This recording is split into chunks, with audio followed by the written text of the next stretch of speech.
Yes, welcome everyone here to the Smash Sports Show right here on Smash FM here on Lockdown Monday here in Melbourne. Of course, let's turn our attention now to fencing in particular. We're heading to the Blacklords Fencing Club. And, of course, we've got two very special guests on the show who we actually had on the show almost this time last year. It was actually August in 2020. And, of course, we've got two very special guests joining us right now to tell us a bit about it. Thanks both for joining us. Thanks for having us. Thank you. Well, I will get both of you to introduce yourselves and tell us a bit about the year since we last had both of you on the show. Well, I'm Tanika, and I was here last year as well. We have had to do fencing training online because of COVID, which has been a real eye-opener because we could never have imagined the type of things that we're able to do now. It's a bit difficult because we can't actually do training, like fencing each other, but we still get to exercise and talk to our friends, which has a lot of benefits. Hi, I'm Gabby, and we've been doing like fencing online for about a year and a bit, and we've mainly just been doing lots of weights and stuff, which has helped obviously with our fencing, but I think it would be nice to get back and actually do some fencing. Now, very similar situation to last year, and I'm going to ask the very similar question I asked last year when we were in this same predicament where we are now in lockdown. Have you done much fencing at all in between, the 4 lockdowns that we've had since we last had both of you on the show? Yeah, when we were out of lockdown, everyone was very quick to go back to the club and just train as much as we could to catch up for lost time. So there's been quite a few competitions as well, which has been great because I've actually started reffing. So that's been a cool new experience as well. Yeah, we've got to fence, but it's a bit challenging when we have 2 weeks that we can fence and then we're in lockdown again, and then 2 weeks and then in lockdown again, because our bodies are like, what are you doing to us? They're not used to it. I mean, yeah, especially with the comps, when they happened as soon as we got out of lockdown, it was pretty hard because we had not been fencing for a really long time, and then all of a sudden we're at this like big comp. Now, obviously, both of you live with each other under the same house. What have both of you been doing training-wise at home? Well, we do group classes on Zoom on Thursdays and Fridays. It's all predominantly just weight training and training and footwork and stuff. We are fortunate that we live in the same household, so if we wanted to, we could fence each other, but we just haven't really done that because when we first started fencing, all we did was fence each other because we were the only foilists at the club. So, yeah. And this was before we came to Blacklords. So kind of avoid fencing each other. Yeah, when we can. A question I want to ask is, once we get our lockdown, which is probably about the same time now than it was last year, around October, November, I guess anything that both of you are going to be working towards? Well, Gabby can still do quite a few comps, particularly like Koala's Cup, which is usually held in Sydney. I'm not sure if that will go ahead or if it does go ahead, if we'll actually be able to go to it. That's for under 14s, so I can't do it anymore, but she still can. So there's that for her to work towards. There's the nationals have been postponed because we were supposed to do those in July. Okay. But then we had lockdown, so I'm assuming that they're going to try and hold those again end of this year. So that's probably what everyone's aiming towards. Now, if nationals end up being at the end of this year, obviously it's not going to give too much time to prepare. When we'll most likely, as I said, going to mostly be out early November or late October. I guess how you're going to be like, is this Zoom sessions help in regards to getting some sort of routine?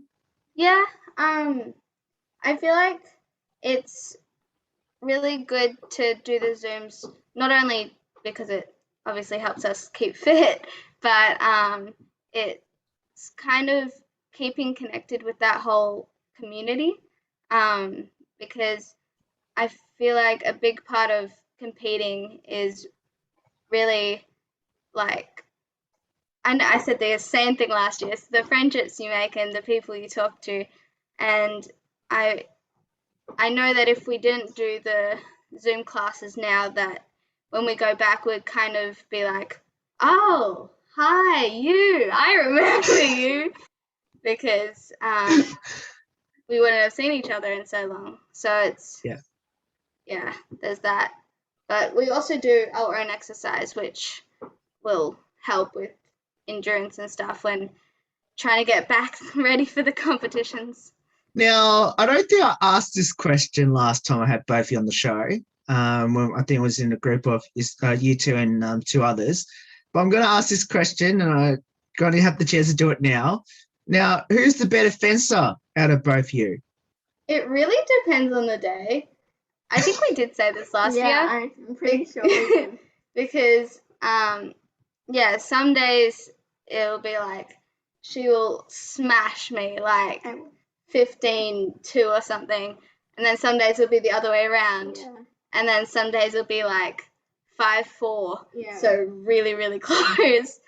Our training is like literally identical, so everything we do is exactly makes the same. sense that we would be at that same level. Yeah. I feel like one thing that is different between us though is she has a lot more, aggression's the wrong word. It's like she wants to beat the other person more than I do. Like I'm kind of just like, okay, this is fun. Let's fence, make friends. And she's like, I'm gonna win. I'm gonna beat that person. So mainly just towards Tanika because obviously she annoys me. Oh, of course. So I'm just like, ah. So I have to beat her. So I reckon that like determination to win is what would take her to the next level rather than me, because if I get there it's great, but I'm kind of just, fencing's more about the community for me than going to the Olympics or taking it somewhere. Although that would be great. Which is, tell us a bit about your coach, Rob. Oh, Rob's great. He's very motivated in terms of keeping us motivated, if that makes sense. Like, if we, not just online, but back in person as well, we would be doing some exercise, and if he wasn't there, without a doubt, I would have given up on the exercise because I'd be like, nah, too hard, walking away. But he's like, come on, you can do it. And then, like, I can do it. And if he doesn't say that kind of stuff, then I would not realize how physically strong I actually am. And all thanks to, well, mainly thanks to his training and our other coach, Tace, as well. So yeah, and he's very calm and measured. So particularly at competitions, because we're very emotional people, when we get, like, if we lose a really like frustrating bout or something, then he knows how to talk to us to calm us down and actually see the positives out of it, and then like criticize what we do, but in a way that we can actually learn from it and become better for next time. So basically, in summary, he just pushes us to become better. Yeah.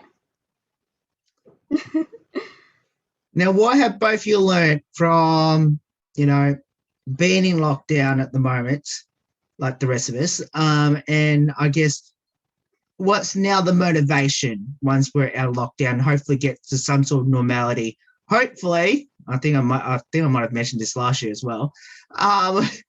To hopefully get back to some normality next year. What's the motivation to fencing and competition wise and like the skills from before the pandemic started? I feel like my motivation particularly is I just want to get out of lockdown, train super hard, and go overseas again because that is the most amazing experience. And we're with all our friends from New South Wales and Melbourne, of course, as well. Really to work now so that when we're out of lockdown, it becomes easier to train harder so that we can compete just in Victoria and actually not die when we do it of exhaustion.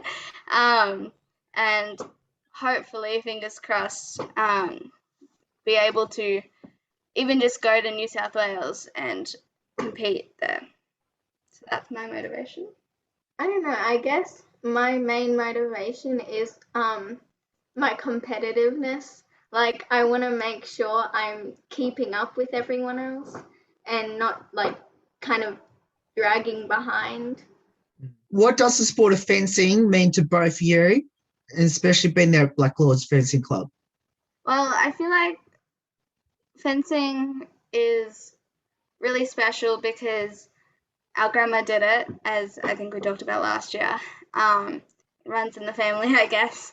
That makes it particularly special. And again, just the Blacklords community really, it takes the whole experience to another level, I guess, because if I know that I am extremely competitive, but I don't think that if the people at Blacklords who I've met and all the relationships I've made through Blacklords and through fencing, if it weren't for those, I probably wouldn't be doing it right now.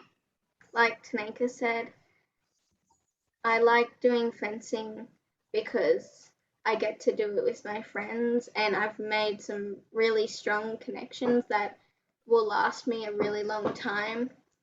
And I also like staying active, and I like that we do kind of the work together in group classes and stuff. So I like that teamwork that is produced in the club. Either you have future goals? Since hearing about the, 2032 Olympics in Queensland, Correct. my goal is to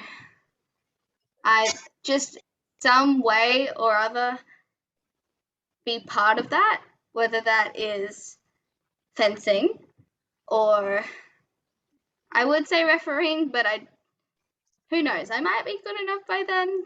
Even, I don't know, being just part of the fencing community there. Yeah, that's my goal, just to keep doing it. Whether or not I actually take it somewhere, that we will see. But just to keep at it, because I know that life can get crazy and you can kind of lose track of maybe doing physical activity or meeting up with friends and making connections.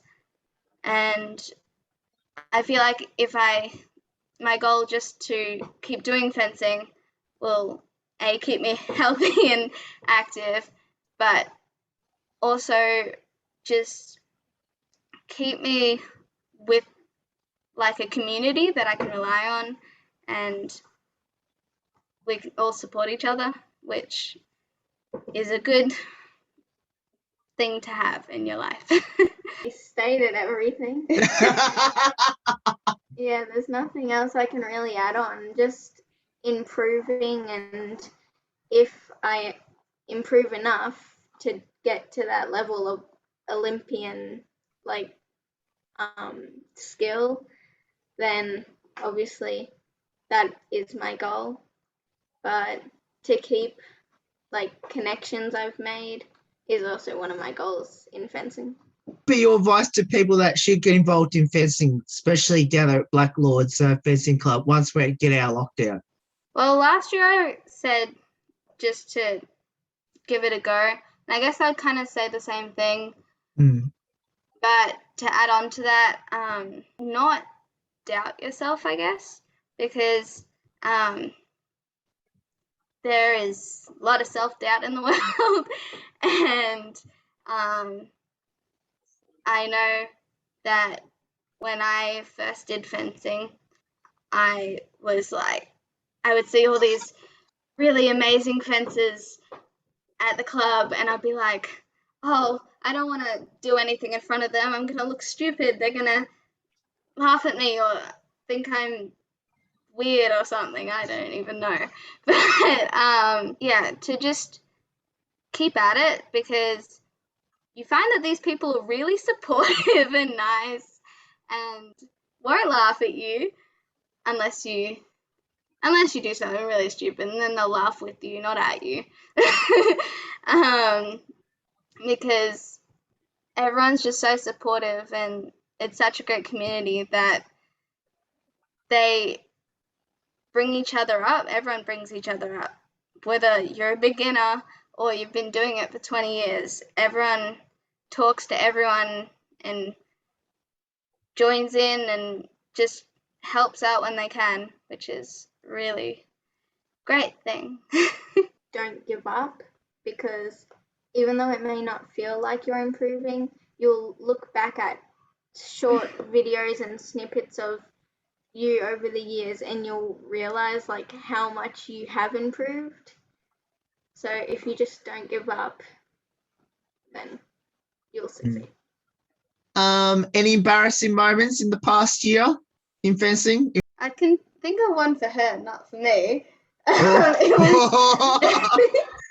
Hold on.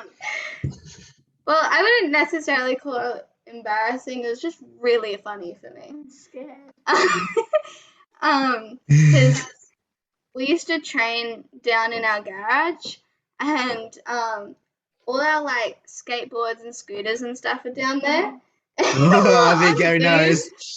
And she was just skateboarding up and down, and I don't even know what she did, but I just turned around and I see her like fly through the air and like land on her butt, and the skateboard flew like across the garage floor, and while we were on fencing Zoom, and then Daze was just like, Gabby, what are you doing? Are you okay? And it was very amusing. I cracked up laughing, and she wasn't too happy at me for laughing, but it was very funny. Oh, Gabby. Yes, I have tried doing a lot of other sports while on our fencing Zoom. So Gabby, did you try to like be a bit more creative in your fencing sessions by doing skateboarding while you're fencing? I mean, well, at the start of most of our lessons, we spend a good 10 minutes talking. So I guess I get a little sidetracked and I just do whatever. So I ended up skateboarding that time. Any comedians, the best singer, the best dancer in the group? Georgie, 100%. Yeah. She did dancing for like 20 billion years. She's really good. And she's always dancing at the club when we're actually and singing face to face. Yeah. Tom. I guess he's always making everyone laugh. Yes. He's the funniest. Georgie's an amazing singer. Then there's also Emily, who's an amazing singer. And her, who's like also an amazing singer. Yes, I know that. Yes, Listen I do. To me on Triple J. Yeah. We all just like randomly break into song when we're just doing training and just join in with each other. It's great. Good as Gabby actually mentioned it, because I do know you sing. Made any songs like during this lockdown that we should know about? Yeah, I've written like probably 20 to 30 songs, but I've only properly recorded one of them in the recording studio, which is on the Triple J Unearthed website. Yes. Called Shadow of Love. Yes. The first song I ever wrote, actually. What was your inspiration? Yes, Gabby inspired me. Oh. That one, it's a funny story. Yeah, so I was playing 7 years on the piano, and Gabby wrote some lyrics about me stealing her ice cream or something. And so that night I She wanted to make a song with me, but I don't like singing or dancing when like people want me to. So she just did it by herself. No, I did it with Mum, because quite interesting, because I've always loved writing, and I write poems and stories and stuff, and I love music and creating, like just improvising and making up tunes on the piano, but I never thought to combine those two. So I was like to Mum, oh, can you help me like write some lyrics? This is like a melody I've got. And then, yeah, we spent a few hours that night, came up with Shadow of Love, and probably about 8 months later was in the studio and recorded it. Which is there anyone in the group or in the team that are into their TikToks? Gabby. And who else? Emily and Julia. I don't know. There's a lot of people who do just like TikTok dances and stuff. Thais, actually. Thais, our coach. She very frequently makes TikToks, and it's great. But no, I'd say Gabby, definitely. So, Gabby, have you done any TikTok dance? I mean, I used to be very into TikTok dances, but I don't really do them that much anymore. Describe the sport of fencing in one word. Can I say indescribable? Yes. Either indescribable or really unexpected. So take off the really, just unexpected. Unique. Okay. Well, both of you, thank you so much for giving up your time to join us. It's awesome having both on the show again. And hopefully this time next year, we'll actually hopefully be doing this in person, hopefully. And actually talk hopefully a lot more about fencing than being stuck in lockdown for straight lockdowns. Thanks for having us. Yeah, thanks so much. It's been great. No worries. And that's Tamika and Gabby. They're joining us from the Blacklords Fencing Club. And, of course, if you want to get involved with the Blacklords Fencing Club and, of course, meet Rob and his team out there as well, of course, we'll put all the details up on how you can get involved down there at the Blacklords Fencing Club. There's more on the Smash Sport Show right after this. Don't go away here on the 10th year celebration.